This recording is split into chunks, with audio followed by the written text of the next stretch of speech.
Vous, tout de suite, les infos de l'immobilier, les infos de la semaine à retenir avec vous, Grégoire Darico. Bonjour à vous, mon cher Grégoire. Bonjour Jean-Marie, comment ça va? Ça va très bien. Alors, bonjour Grégoire. Bonjour, on va commencer cette semaine par la politique. On ne peut pas faire autrement, bien évidemment, puisque il n'a échappé à personne que Michel Barnier, dans son discours de politique générale, il a enfin parlé d'immobilier. Et oui Sylvain, signe peut-être que cette problématique du logement, elle est prise à bras-le-corps par ce nouveau gouvernement. C'est en tout cas ce que l'on va espérer. C'était mardi 1er octobre, Michel Barnier a effectivement parlé de logement pendant quelques minutes et plusieurs points ont été évoqués. Alors, on est impatient. Quels sont-ils? Alors d'abord, Michel Barnier l'a reconnu, le logement est devenu cette année le premier poste de dépense des Français. Une situation inédite et lourde à supporter pour les ménages. Le Premier ministre l'a reconnu, même si la baisse des taux est une bonne nouvelle, c'est à l'État et aux collectivités de se mobiliser pour amplifier ce phénomène et redonner du pouvoir d'achat immobilier aux Français. Le Premier ministre l'a également dit, pour construire et développer du logement, il faut du foncier. Et pour cela, le gouvernement est prêt à faire évoluer la ZAN, c'est la zéro artificialisation nette, pour répondre aux besoins essentiels de l'industrie et du logement. Pour le chef du gouvernement, il faut aussi des mesures rapides pour relancer l'investissement locatif d'une part, mais aussi pour favoriser enfin l'accession à la propriété. Pour cela, le Premier ministre propose par exemple l'extension du PTZ, donc le fameux prêt à taux zéro, pour les primo-accédants sur tout le territoire. Une mesure que vous avez détaillée hier matin, mon cher Sylvain, au micro de Jean-Jacques Bourdin. Et le nouveau gouvernement, il entend aussi simplifier les normes pour le logement neuf et donner plus de pouvoir aux maires dans l'attribution des logements sociaux sur leur territoire. Enfin, côté rénovation énergétique, le Premier ministre a proposé de revoir le calendrier d'interdiction de location des passoires énergétiques. Sans doute qu'il a constaté l'ampleur des travaux à réaliser, c'est le cas de le dire, et le nombre de logements concernés. Le calendrier, vous savez, il est lié au fameux DPE, le diagnostic de performance énergétique, et celui-là, il risque d'être revu. Alors, un discours, bien sûr, salué par les professionnels. Je précise simplement que le DPE, l'extension, c'est revenir au DPE qu'il y avait en 2023. Ouais, voilà. Je referme la parenthèse.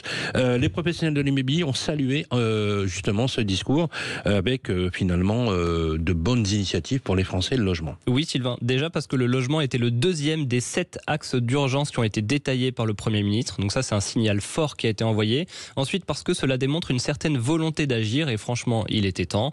Et petit bémol, tout de même, toutes ces mesures ne sont pour le moment que des propositions parce qu'il faudra évidemment qu'elles passent les futures discussions liées au projet de loi de finances. Et ça non plus, c'est pas gagné. Alors Grégoire, on va continuer avec une information intéressante.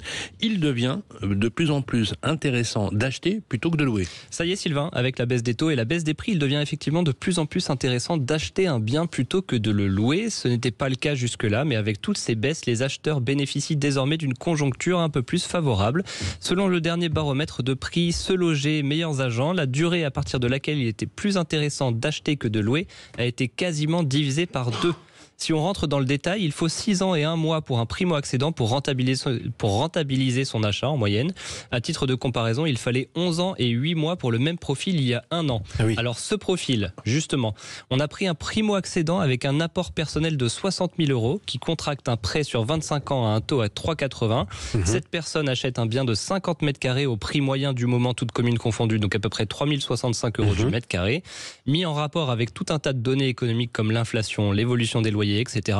Ça donne 5 ans d'amortissement à Montpellier, 6 ans et 2 mois à Lille, 6 ans et 4 mois à Marseille, et surtout moins de 8 ans dans 8 des 11 plus grandes villes de France. Donc c'est là où il y a de la marge, quoi. Oui, il y a de la marge, absolument. Et on termine toujours avec une news insolite, là, vous allez nous faire plaisir. Oui, on va parler de déménagement, parce que j'ai bien vu que ça vous avait plu la semaine dernière. Alors, à l'occasion de la journée mondiale des animaux qui s'est tenue hier, vendredi 4 octobre, une étude a dévoilé à quel point vivre avec un chien influence la recherche immobilière. En fait, on assiste à un phénomène de société appelé pet parentalité, où les animaux sont désormais traités comme des membres à part entière de la famille, au même niveau que les enfants. Et cette tendance se reflète jusque dans l'immobilier, où les dog parents sont prêts à de nombreuses concessions pour assurer le bien-être des animaux. Allez, juste un chiffre, 55% des interrogés pourraient déménager à la campagne pour offrir un meilleur cadre de vie à son chien. Tiens, ceci, c'est une vraie question qu'on pourrait poser à notre invité, le patron de Century 21, Charles Marinakis. C'est un frein ou pas si je veux louer? Je réponds à une annonce de location sur Century 21, je veux louer, j'ai un animal.